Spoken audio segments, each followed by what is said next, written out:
Today I'm super excited to try a new format of video that I've been wanting to try for a long time, and this is a reaction slash commentary video. I thought I'd test the waters today by reacting to a video produced by a friend of mine. Some of you will know him. This is Colin, who is on TikTok at Colin Astral. We're going to react to his video on anxiety and communication.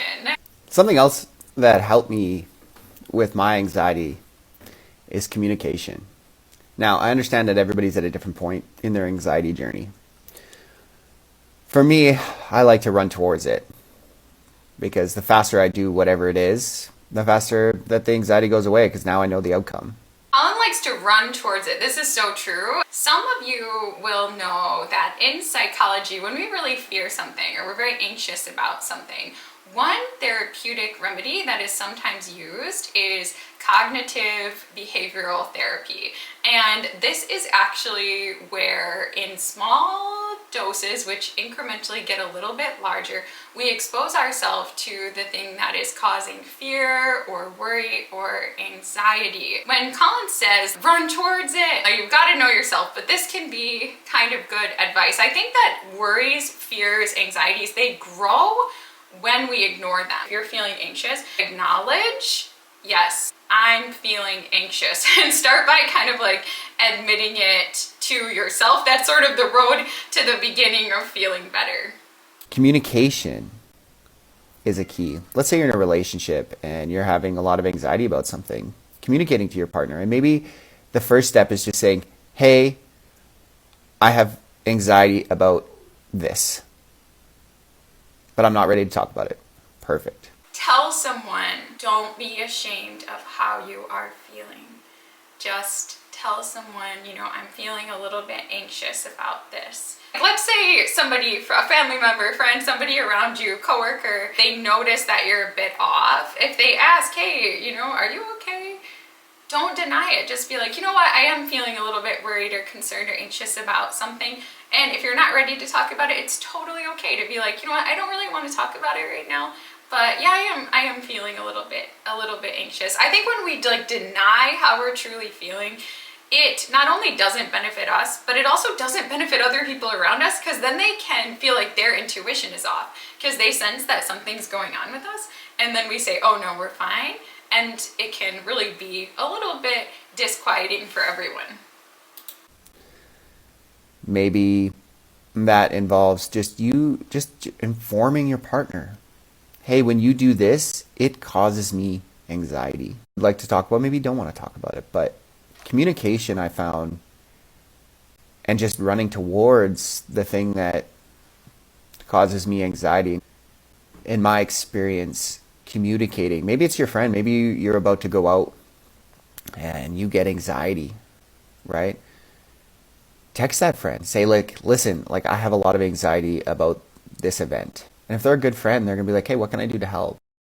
If they're a good friend or lover or family member, they're gonna say, what can I do to help? Sometimes the first sign that someone doesn't care or they're not so good for us is that when we express concern, they don't offer to change their behavior, or they don't reach out a helping hand, or they don't listen to us. That can be a red flag, as they say. That can definitely be a red flag.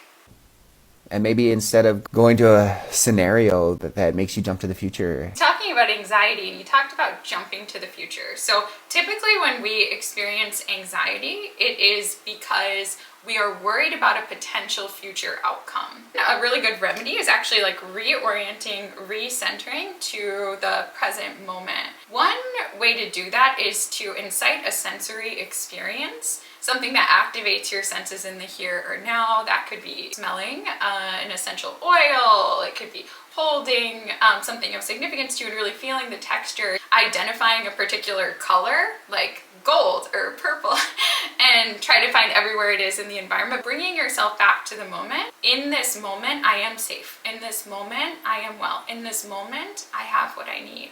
Usually we find people who are prone to anxiety are those who are very future focused or kind of live in the future, as Colin says, versus those who are more prone to depressive type of feelings are those who are very focused on the past. Wellness usually exists most in the present moment. Feeling, maybe you say, hey, can we just hang out instead? Maybe can we go for a walk?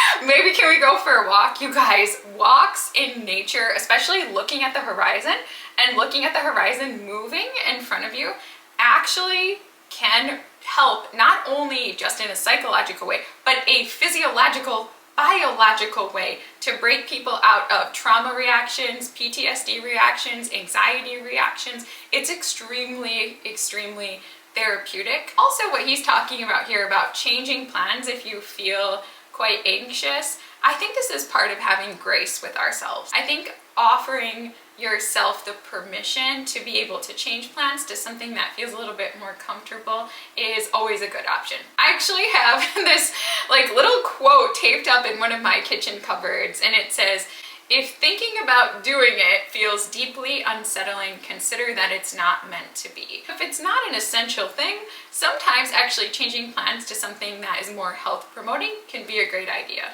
But communication, in my experience, it solves a lot of anxiety. Maybe you're thinking about breaking up with somebody. It's causing you anxiety. What's causing that anxiety? What's the initial thing? Maybe it's, they're not meeting your needs. So you have a conversation, and maybe they can't meet your needs. Maybe they can. But having that conversation, it takes some of those potential futures away.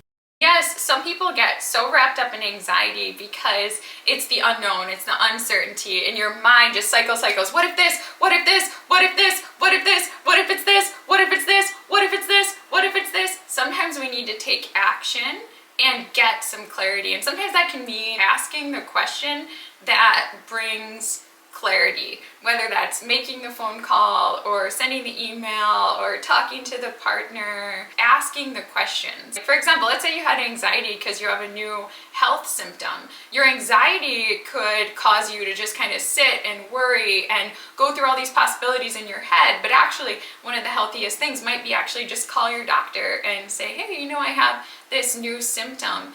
And in getting the test done and actually getting the clarity, then you really understand, okay, it's not all these different possibilities of what could go wrong. Really, the course ahead is, maybe I just need this supplement, or I just need this medication, or we can really narrow down the potential future possibilities. Maybe we just bring that up to the partner and they say, or family member, I didn't know that was causing you that distress. Here's 2 things we might be able to do to address that. Definitely, communication is everything. When it comes to relationships with ourselves, relationships with each other, communicate, communicate, communicate.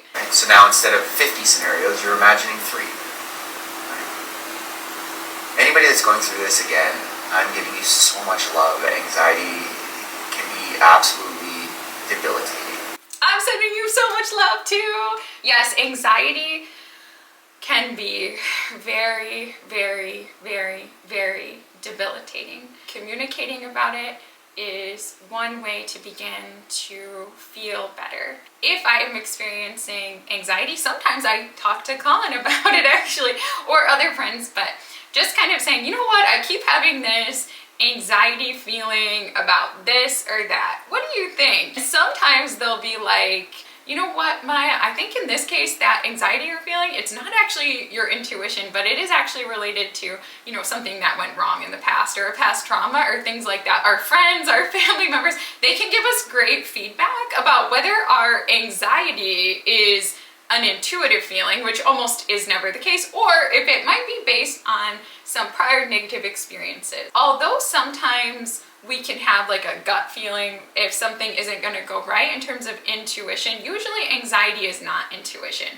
because often, even if our intuition is telling us that something might be going wrong, it is usually accompanied with a feeling of wonderful calm and peace, or even love. But yeah, I hope you guys enjoyed this reaction video to Colin Astral on TikTok about anxiety and communication. If you guys enjoy Colin. You might also enjoy our Spiritually Informed Conversation series, where we talked about empaths, being an empath, and thriving as an empath. And I had fun with this one. If you liked it, please like the video, and if you want to see more reaction videos, let me know in the comments below. But thank you guys so much. Thank you for watching. I love having you here. Many blessings to all who watched to the end. Many, many blessings, and namaste.